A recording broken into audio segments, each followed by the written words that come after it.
The England World Cup squad gets released tomorrow at the time of recording, so I am going to be telling you who I would take if I was in Thomas Tuchel's position. Starting off with...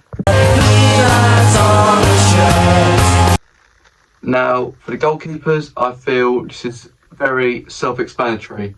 We got Pickford to start, and on the bench you're going to have Henderson and you're going to have Trafford as well. I think there's not much to say there. Pickford, Mr. Reliable for England. Dean Henderson, very consistent for Crystal Palace, very solid keeper.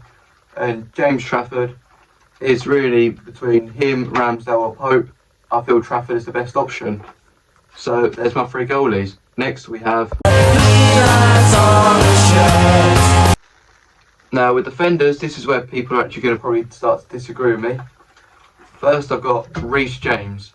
I feel if he stays fit, he is probably England's best fullback, so I'm taking him in at right back. Then two starting centre-halves, I would have Mark Guéhi and Konsa. Because Guéhi, I reckon he's England's best defender. I think he had a very solid start to the season at Crystal Palace. Gone to Man City, and while he has had some shaky moments there, I do still feel that Mark Guéhi is a very solid man. And Ezri Konsa, he's just won the Europa League now for Aston Villa, so I think he's a very good defender. But I would also be taking with me Maguire and Stones as centre-halves, because I feel them two have both got the experience of being there in these major tournaments. So you feel like they've got to be two. Stones was for me like definitely take him. And then between Maguire and Dan Burn, who would I rather take for that last centre-half spot? I was looking at it and I thought Maguire has the experience and he's never really let England down. So I went with Harry Maguire, but I was very close to picking Dan Burn.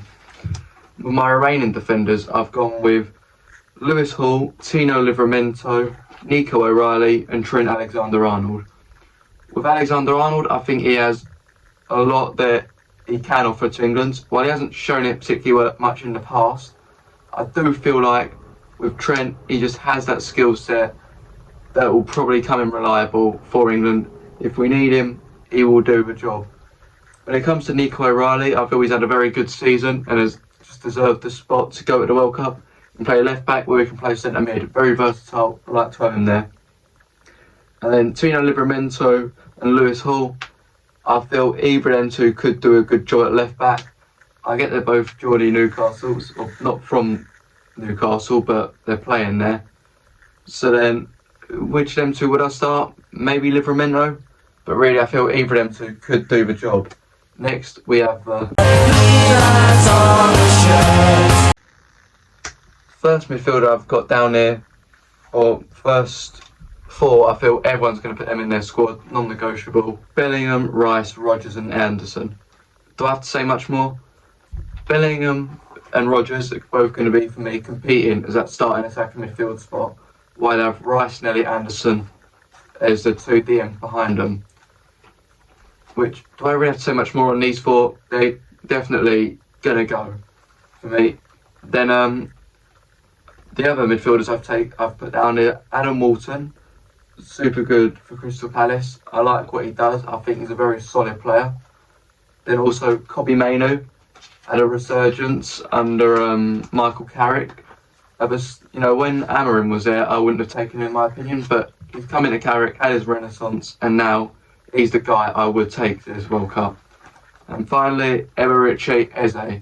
I think he has what it takes for England. We've seen him put in the good performances for Arsenal, and he may still come out of this with a Champions League as well.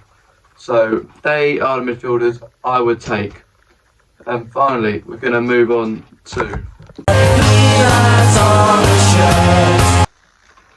probably the most controversial lot. Everyone will always have different set of mind for attackers, but I'll tell you who everyone will put down: Harry Kane. He's the England captain, he's in my squad, he's starting for me, had an unbelievable season for Bayern Munich. No doubt he's England's main man up front. I've also taken Marcus Rashford.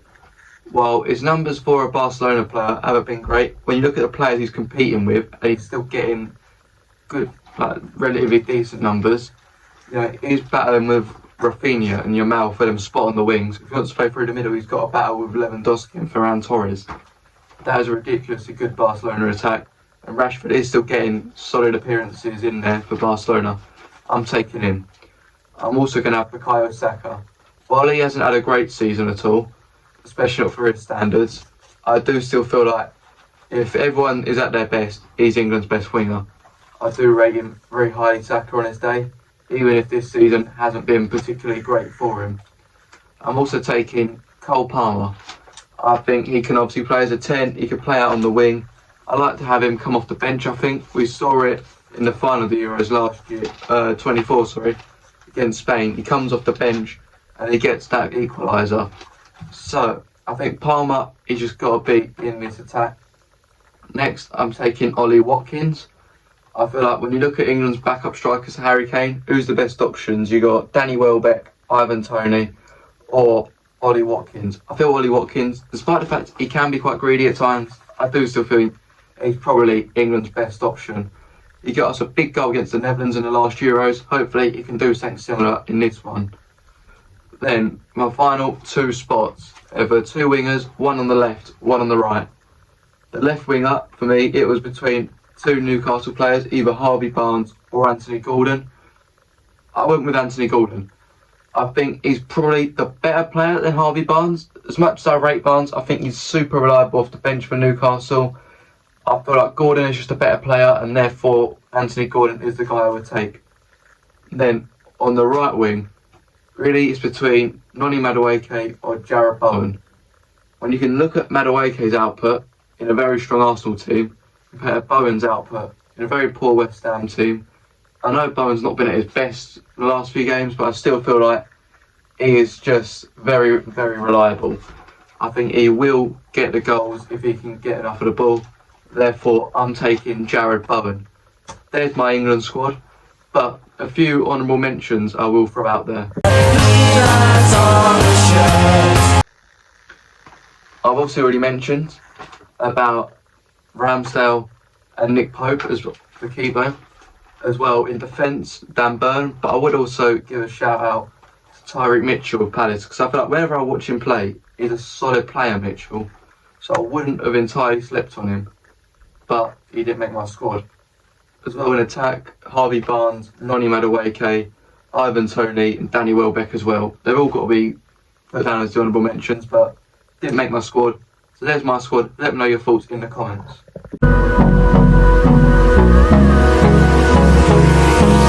Hold me close till I get up.